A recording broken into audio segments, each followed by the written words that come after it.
qui peut-être n'étaient pas forcément d'accord au départ. Hein. Yep, that's me. You're probably wondering how I ended up in this situation. Et vous savez très bien que la division de la gauche fera la tenue dans l'extrêmement de cette situation encore.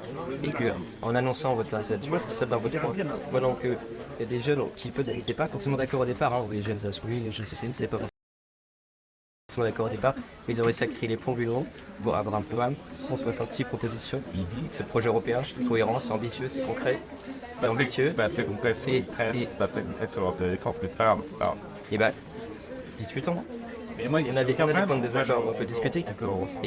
Et vous savez très bien que l'extrême droite n'emportera si la gauche y peut. Et moi j'ai pas envie de replorer. Et pour moi, une élection, c'est pas une élection. C'est-à-dire que l'emportera, ça veut rien dire. C'est-à-dire qu'elle sera en tête, c'est ça? Mais Non, mais pas l'emportera, c'est pas une séquentielle. c'est très bien que s'ils arrivent en tête, ils vont être renforcés pour la suite. Pour les Ils étaient en tête la dernière fois, ils étaient en tête la fois d'avant. Je ne trouvais pas que Le Pen est renforcé d'élection en élection. Le cas est renforcé, mais peut-être que la première phase sera renforcée si on est ensemble. C'est bien, il y a énormément de gauche ça voter pour lui.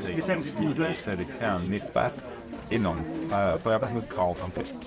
Ouais, mais moi je me permets de répondre, mais je pense que c'est faux parce que de fait les gens qui sont pas d'accord avec ce programme de rupture avec le néolibéralisme ils sont déjà partis chez Macron.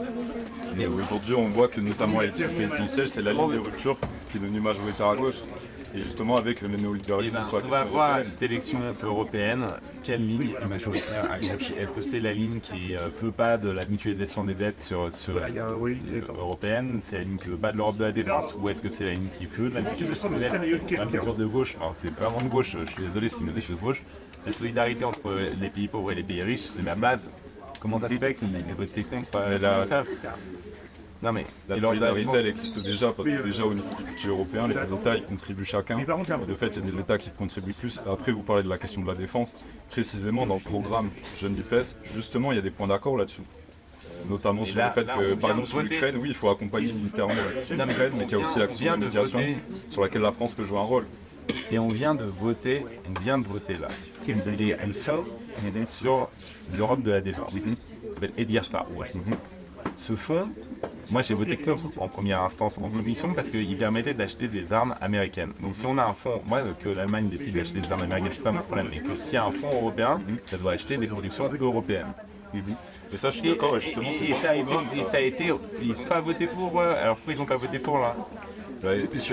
Moi sur la question de ce vote, j'ai pas consulté, mais simplement, vous voyez, on discutait, c'est très bien. Mais cette discussion, ça fait 5 ans. Cette discussion pourrait avoir lieu au niveau national, elle pourrait avoir au niveau national, et si on laisse les choses se passer, ce qui va se passer, c'est que l'extrême droite va arriver en tête, et on va encore avoir une image de c'est le Front National qui est en train de gagner. Si le Front National gagne l'élection présidentielle, c'est l'Europe qui va prendre cher. Tous les partis politiques vont faire la même campagne.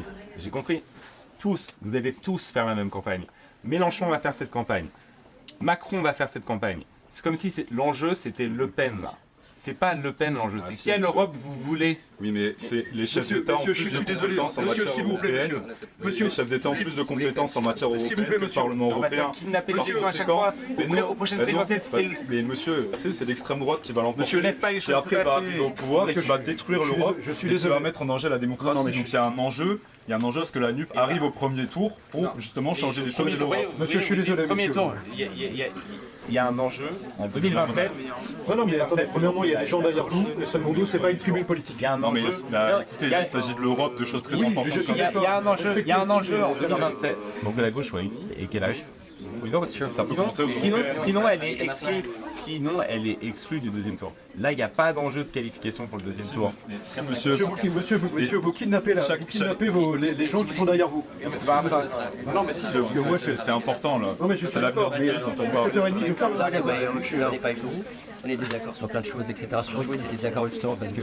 Je surjoue pas les rigours. Ils ont voté pour ou contre. Et ensuite de ça, on va pouvoir dire là aujourd'hui on est absolument désaccord sur plein de choses qu'on ne peut pas se finir en 2027. Parce que là, la question, c'est justement l'Europe et le monde. Et l'Europe a déjà mis d'accord dessus aux législatives. Mais non, franchement, arrête le programme de la NUPES. Il y a encore dans le programme de jeunes de la NUPES, il y a encore eu un rapport là-dessus. Sur l'Europe, sérieusement, c'est un programme sur l'Europe. Monsieur, comment vous pouvez dire qu'on peut se mettre d'accord pour une élection présidentielle alors que les chefs d'État ont plus de pouvoir, plus de compétences en matière européenne et qu'on ne peut pas se mettre d'accord pour une élection européenne où les députés européens ont moins de pouvoir que les chefs d'État? Ça va pas, c'est incohérent. Et là, il y a un risque que l'extrême droite arrive au premier tour. L'enjeu, c'est de la battre, et y compris pour les enjeux Monsieur, européens. je suis désolé d'interrompre votre discussion, mais je suis désolé. Il reste encore des gens derrière vous, il faut respecter aussi les gens. Enfin, vous vous rendez compte, la manière dont vous parlez, ça, vous êtes hyper péremptoire. Non. Mais si, bah, là vous venez. Bah, Oui, mais parce que l'enjeu le permet aussi, mais je vous écoute. Non, je vous ai quand même bien parlé au début, et là, je continue de vous parler correctement. Non mais monsieur, je suis désolée, mais nous on attend. Oui, depuis monsieur, tout à l'heure, monsieur, il y a eu s'il vous le plaît. débat. Non mais non. Vous voyez, les millions de personnes qui dorment dans la Non, rue, mais elles attendent monsieur, aussi. je suis Oui, mais monsieur, je suis désolé, c'est pas une politique. C'est pas une question de démocratie. Vous pouvez passer, monsieur. la politique, c'est pas une question de dédicace. Moi, au Parlement européen, pendant 4 ans, j'ai fait des dédicaces, peut-être. Non, je vous répondais pas à vous, monsieur.